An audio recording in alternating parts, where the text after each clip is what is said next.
रायगढ़ की इस पवित्र धरती को सबसे पहले नमन।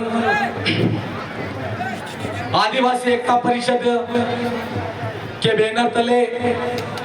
पूरे भारत देश के कोने कोने से आए हुए तमाम मेरे आदिवासी युवा, बड़े बुजुर्ग, समाज के प्रमुख वक्तागण,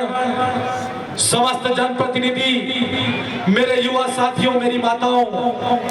सबसे पहले मैं पूरी मेरी भागीदारा विधानसभा की जनता की तरफ से बहुत बहुत धन्यवाद जोहार अर्पित करता हूं। साथियों, आज जो आदिवासी एकता परिषद का यहाँ पर जो पूरे भारत देश से आदिवासियों का सम्मेलन हो रहा है, यह कोई नई बात नहीं है। प्रतिवर्ष 13, 14, 15 को हम पूरे भारत देश के आदिवासी एक जाजम और एक मंच पर आते हैं। हम सब तमाम साथी पूरे देश के आदिवासी एकता परिषद के इस कार्यक्रम में एक जाजम पर तो आते हैं, लेकिन जब जिस क्षेत्र के अंदर, पूरे देश के अंदर जहां आदिवासी आते हैं, जहां आदिवासी इलाका है, उस इलाके के अंदर जब हमारे क्षेत्र के हक अधिकार की बात आती है, तो हम अपने अपने झंडे उठा करके फिर से बिखर जाते हैं। इस मौके पर मैं आपसे कहना चाहता हूं कि हमारे दक्षिणी राजस्थान के अंदर आदिवासी परिवार के बैनर तले, आदिवासी परिवार के जन जागरण के माध्यम से इस देश के अंदर जो जन जागरण हुआ है, और राजस्थान की असेंबली के अंदर 4 एमएलए जो भारत आदिवासी पार्टी से जाते हैं, और राजस्थान से सांसद के रूप में, आदिवासियों के प्रतिनिधियों के रूप में एक सांसद भेजा जाता है। हम सब भारत के आदिवासियों को कहना है कि अगर हम आज इस आदिवासी एकता परिषद के कार्यक्रम के माध्यम से हमारा मैसेज देना चाहते हैं कि जिस क्षेत्र के अंदर, जहां राज्य के अंदर आदिवासी रहते हैं, हम सुनते आ रहे हैं अभी कुछ समय पहले से कि हमारे क्षेत्र के जहां से एमएलए जाते हैं, एमपी आते हैं, उस क्षेत्र के अंदर की जो समस्याएं हैं वो विधानसभा के अंदर नहीं जाती है, संसद के अंदर नहीं जाती है। ये समस्याएं क्यों आ रही है, इस बात पर सोचना होगा हम सबको। यह समस्या इसलिए आ रही है कि आज तक हमारे 78 साल के इसका भारत देश के अंदर हम लोगों ने जिन लोगों को वोट दिया, लेकिन उन लोगों को वोट तो हम लोगों ने दिया, वो लोग हमारे थे, लेकिन उनका रिमोट किसी और के हाथ में था, हमारी समाज की जाजम के हाथ में नहीं था। मैं आप सबसे पूछना चाहता हूं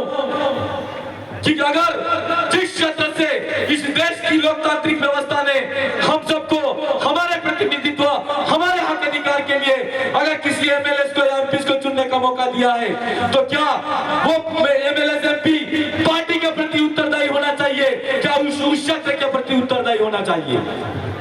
क्षेत्र के प्रति उत्तरदायी होना चाहिए। यह व्यवस्था हमारे बाप दादू की व्यवस्था है, जिसको हम गांव गणराज्य की व्यवस्था कहते हैं, पटेल मुखी की व्यवस्था कहते हैं, गांव और समाज के अंदर हम जाजम की व्यवस्था जिसको कहते हैं। हम आप सबसे कहना चाहते हैं कि जो हमारे बाप दादू की व्यवस्था थी, उस व्यवस्था को फिर से खड़ी करो, और उस व्यवस्था को हम लोगों को मानना होगा, और उस व्यवस्था से निकला हुआ आदमी निश्चित तौर पर हमको भरोसा है, अगर इस देश के अंदर स्टैच्यू ऑफ यूनिटी जैसा कोई बनेगा और हजारों आदिवासियों का विस्थापन होगा, अगर कोई आदिवासियों के मुंह पर पेशाब करेगा और निश्चित तौर पर वो आदिवासियों के लिए बोलेगा, और हमको भरोसा है कि मणिपुर के अंदर जिस तरह आदिवासी बेटियों को नंगा घुमाया जाता है और वहां के एमएलए एमपी वहां पर अपना मुंह चुप करके बैठे रहते हैं, हम आपसे कहना चाहते हैं कि आज 78 साल हो गए इस देश के अंदर आदिवासियों को हमारा कितने हक अधिकार मिले, उन लोगों ने बोला। आज आदिवासियों को शिक्षा अच्छी नहीं मिल रही है, ये कहा जाता है। हम पूछना चाहते हैं सरकारों से कि आज तक जो शिक्षा आदिवासियों को मिलनी चाहिए थी वो शिक्षा नहीं मिली, चिकित्सा के अंदर जो सुविधाएं मिलनी चाहिए थी वो नहीं मिली, आदिवासियों का जो शेड्यूल डिस्ट्रिक्ट एक्ट है, उस एक्ट के अंदर 1874 का जो हमारा संवैधानिक अधिकार है, जंगल जमीन का आदिवासियों का अधिकार होना चाहिए था, वो अधिकार आज तक नहीं मिला। हम सरकार से भी हमको पूछना चाहिए, और हम आपसे कहना चाहते हैं कि आज तक 78 साल के अंदर आपने जिन एमएलए एमपी को बनाया है, उनसे सवाल खड़ा करो और उनको पूछो कि विधानसभा के हमारे लिए क्यों नहीं बोले? एमपी बन के भारत की संसद के अंदर गए तो हमारे हमारे लिए क्यों नहीं बोले? पूछना पड़ेगा, नहीं पूछना पड़ेगा?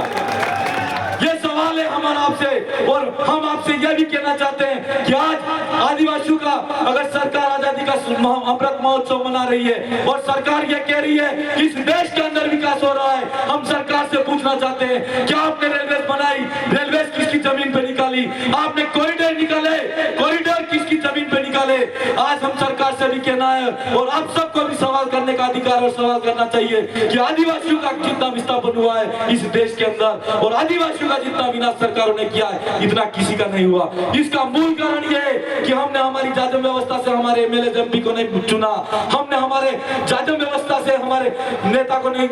कभी जाजम पर बिठाया। नहीं तो निश्चित तौर पर हमारे एमएलए होते अगर हमारी जाजम से जाते तो हमारी बात करते। हमारा आपसे कहना है कि आज ये लड़ाई फिर से खड़ी करने की जरूरत है। उन्होंने आदिवासी परिवार के आदिवासी एकता परिषद के तमाम कार्यकर्ताओं से कहना चाहता हूं, यह 3 दिवसीय कार्यक्रम होता है। इस कार्यक्रम का एक हिस्सा चाहे 3 घंटे का हो, 4 घंटे का हो, पूरे देश के जितने एमएलए एमपी हैं उनका भी एक मीटिंग होना चाहिए। इसलिए होना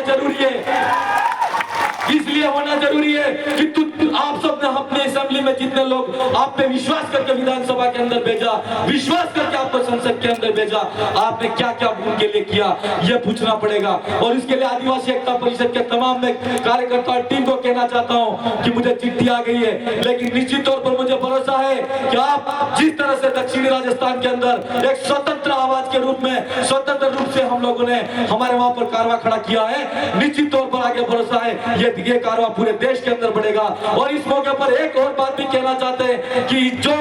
दक्षिणी राजस्थान के अंदर हमारे मानगढ़ की पहाड़ी पर सभा के माध्यम से